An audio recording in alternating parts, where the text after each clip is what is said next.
Hey there, church. It's me again. This one's going to be kind of a continuation, the same as the one I just sent out. I'm probably not going to send this one out on the list that I send because I don't know about anybody else, but sometimes I get tired of hearing my phone blow up, so I have no intentions of blowing people's phones up. So the ones that hear this are going to be the ones that actually check out my YouTube channel. But there is a few sayings that I live by. Little philosophies, if you will. One of them is a good old-fashioned country kind of saying, if you keep doing what you're doing, you're going to keep getting what you're getting. We see a cycle in people's lives where they're just continually repeating the same things over and over and over. Well, if you keep doing what you're doing, you're going to keep getting what you're getting. I use with my kids as an example when they were little. If I was to take a hammer and hit myself in the hand, it's going to hurt, right? Yeah. So, would it make much sense for me to do it again? They're like, no. Well, sometimes when we repeat the same mistakes, but it doesn't necessarily have to be mistakes, it can just be same things, same patterns, same choices. If it hurt the first time, you hit your hand with a hammer, it only stands to reason it's going to hurt the second time, and the third time, and the fourth time. People make choices. I'll use an example that ought to hit home with some people. Sometimes women have the habit of picking the same kind of men, and then they wonder why everything keeps going south in the same way that the one did before. Well, maybe you need to alter your choices. Maybe you need to alter your selection process. But what about in the church as a whole? You reckon there's anything that the church has done over the centuries since the book of Acts that has been real similar to hitting your hand with a hammer? A pattern that's been repeated and not produced any real good results? Because the same holds true, church. If you keep doing what you're doing, you're going to keep getting what you're getting. We have a church today. Let's be honest. Let's be real. We have a church today that is so far from that in the book of Acts. It's like you can't even lay us side by side with the beginning church in Acts and say, hey, we're the same thing. And I give myself a hard time on this too. I don't necessarily want to say hard time, but it's something I think about, pray about, talk to the Lord about. Like I said in my previous ones, like how in the world have we gotten so far? Because I've seen healings, I've seen miracles, I've seen some lady's brain tumor that she got diagnosed in her head lay on the floor when she got up, and I watched it fade away. I wasn't the only one. I had splattered with grease on my arms, watching the blisters rise up and watch them disappear just as fast as they showed up.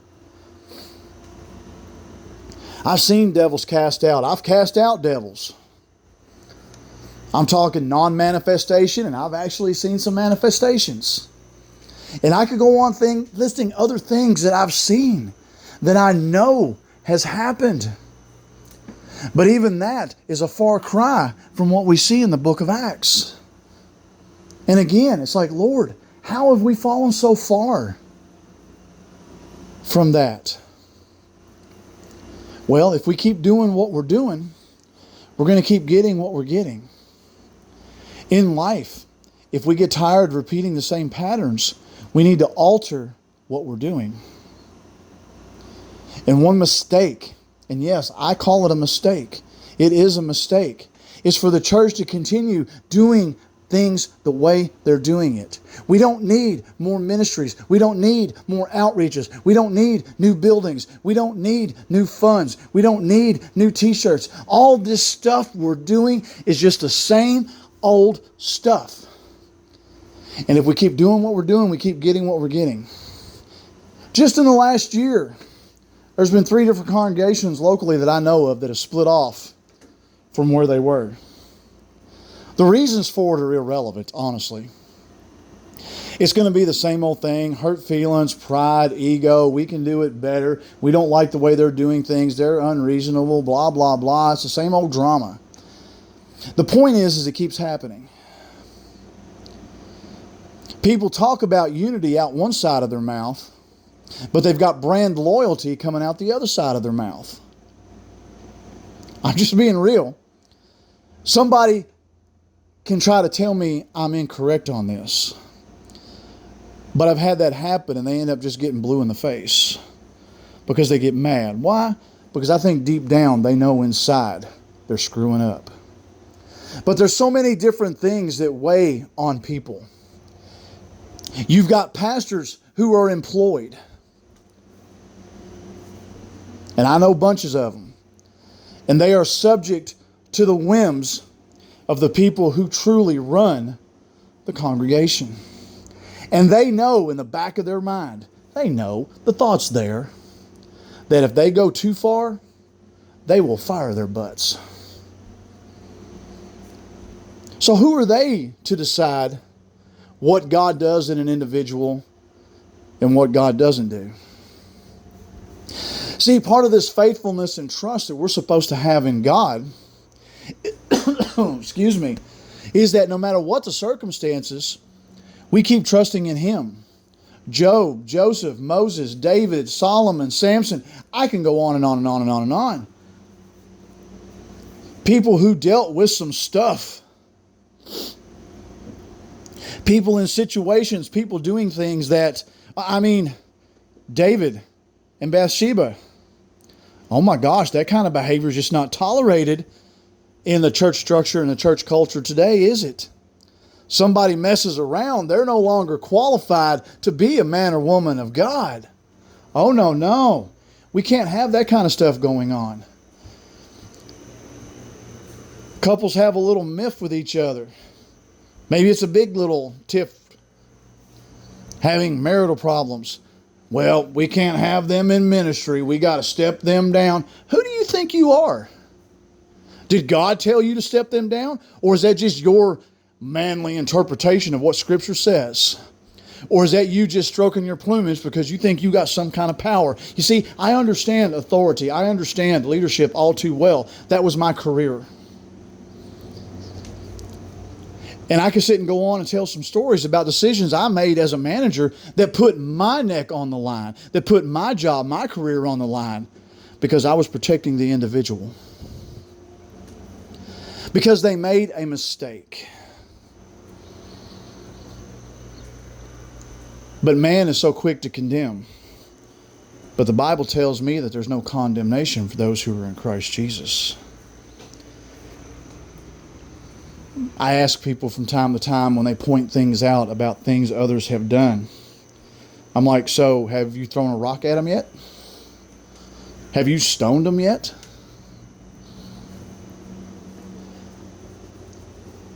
But to come back to what we're talking about, church, if you keep doing what you're doing, you're going to keep getting what you're getting. We have a church culture today, again, that is so far from what we read about in the book of Acts, that if you lay them down side by side, there's really no comparison. So that leads me to believe that something got screwed up somewhere. So if we keep doing what we're doing, we're going to keep getting what we're getting. We got to get away from the way we're doing things. We got to change things up. But people have become so rooted and grounded in their structure and traditions and culture and the way they want to do things and the way they think things should be done, that the thought of possibly changing anything, you pastors, you leaders that listen to this, let me ask you a serious prophetic question. What are you going to do when God asks you to keep doing what you're doing, but not get paid to do it? Yeah, that's a tough one, ain't it? Because your career, your well-being, your house payment, everything that you have is dependent on that salary. Well, God wouldn't ask me to do that. Really? We talking about the same God here?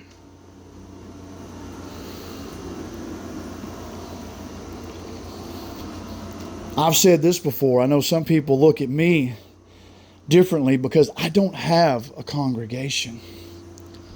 So I'm not a valid leader in the church because I don't have my own facility, because I don't have my own business. Look, I spent 25 years running businesses. I retired from that. Have I had opportunity to be a senior pastor? Yeah. I turned them down because that's not what God's called me to do. Oh, what? Yeah. I could be running my own facility. I could be one of you knuckleheads running a business, trying to organize this, trying to plan that, trying to put butts in seats. But God told me no. Well, why would God tell you no on something like that? An opportunity to... Listen, it's not about opportunities to advance an agenda. And too many people look at the gospel as just that. An opportunity to push an agenda. Telling people about Christ is not an agenda. It's a way for them to better their lives. Well, how do they better their lives? By having a relationship with someone that's unlike any relationship they'll ever have. Being with Christ doesn't mean silver and gold and jets and lakes and ponds and boats and land and all that stuff. I guess it could, but I don't know. If that's your focus, if that's what you're after, I dare say you're missing the point. My wife and I have a much bigger, nicer house than we had before. Much more room. But you know what? The 6 of us living in the house the way it was, we were doing just fine. It had no impact on relationships. It didn't make any difference to us wanting to be with each other. It's just something that was added to us to make things a little more comfortable, but it wasn't a necessity. So, if you keep doing what you're doing, church, you're going to keep getting what you're getting. Are you tired of getting what you're getting? Are you tired of wrestling with the same things all the time? How about when you go to service on Sundays? Are you tired of just sitting in a chair, not participating, just kind of going through the motions, but you leave feeling empty, you leave feeling dry, you leave feeling blah? Well, if you keep doing what you're doing, you're going to keep getting what you're getting. People go from congregation to congregation. Why? Because they're trying to find some place that's not going to make them feel blah. Well, if you keep doing what you're doing, you're going to keep getting what you're getting. And what I mean by that is your mindset, your mentality is all wrong. You're looking for a place that's going to fulfill you. You're looking for a place that's going to satisfy you. You're looking to fill something that you're not going to fill by the means that you're doing it. God has a plan for you. God has a purpose for you. God has something for you to do. And it is not to sit your butt in a seat every week and hear somebody else talk about the Lord. I know preachers say that all the time. But yet for some reason, everybody keeps doing the same thing. Why? Because they keep doing the same thing. You know, there's a saying I learned in business. As a leader goes, so goes the group. Those of you who run your organizations, things that are in you trickle down to your people. You set the tone for your particular organization, your particular congregation. So whatever you're dealing with, they're going to deal with. Whatever you won't deal with, they won't deal with. In management, it didn't matter how good we were as assistant managers. The store manager set the tone. And if their tone was a standard that was below ours, it really didn't make any difference. All it really did was create conflict. Because we knew it could be done a better way, but they're the store manager. They call the shots. So what do we think? Well, some think, well, we need to get out of here and get into a place where we're appreciated, where our gifts and our callings and our abilities, our skills can be used. This guy's just dragging us down. No, that's not the right mindset. And is that not what the church does? You've got people in leadership positions saying, this is how we do things. If you don't like it, you can go somewhere else. That is what they're saying. Because they come with this mindset, well, the board of elders have made this decision, so this is how it's going to be. Hiding behind the decisions. Hiding behind other people making the decisions. You see, I understand all this stuff. And I am going to do my best to make sure everybody else understands this stuff too. I've been saying forever and ever and ever that there's a reality that is God. Most people aren't living it. Most people go to service every week, go to church every week, and live out this fantasy existence, wanting things to be a certain way. Every once in a while they get a glimpse of it. Every once in a while they get a taste of it. But again, don't mistake God's movement for God's purpose. Remember the wind, the earthquake, the fire. God doing it, but God not being in it. If we keep doing what we're doing, we're going to keep getting what we're getting. I don't know about anybody else, but when I read the book of Acts and I see how the church used to be, that's what I want to see. And that's what I'm working towards. And I'm going to give this final thought, and then I'm going to hush for now. Lighten up, church. Have fun. This stuff is serious, yes. But man, people need to lighten up. People be getting all shook up over things that just aren't worth getting shook up for. But there's some things in this world that just don't mix together. I'm sure everybody's heard the expression, oil and water just don't mix. And they don't. You can take some oil, put it in water, you can stir that sucker up. And as long as it's stirred up,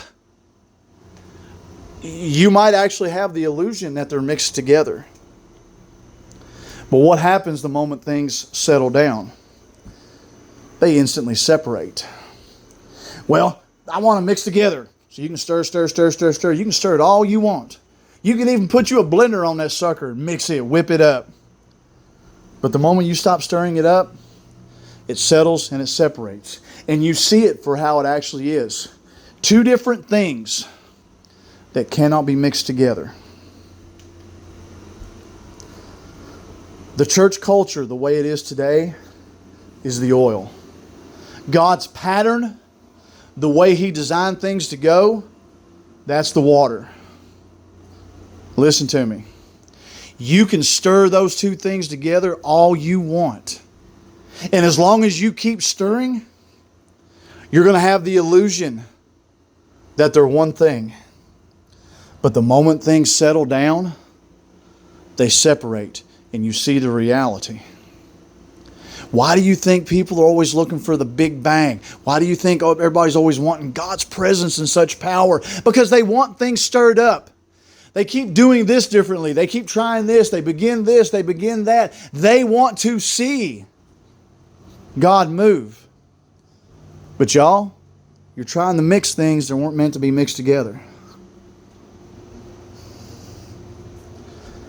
Is that a thus saith the Lord?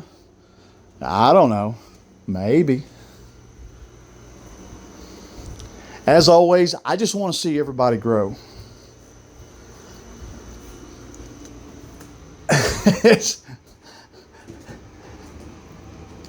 I don't want people putting stock in me. I want people putting stock in the Lord. You know, Noah preached for 120 years, give or take. Nobody ever put any stock into his words.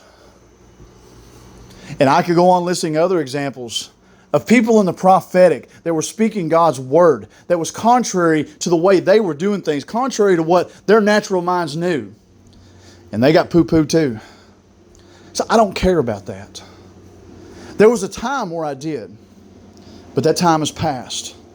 Long since passed. I don't need a congregation.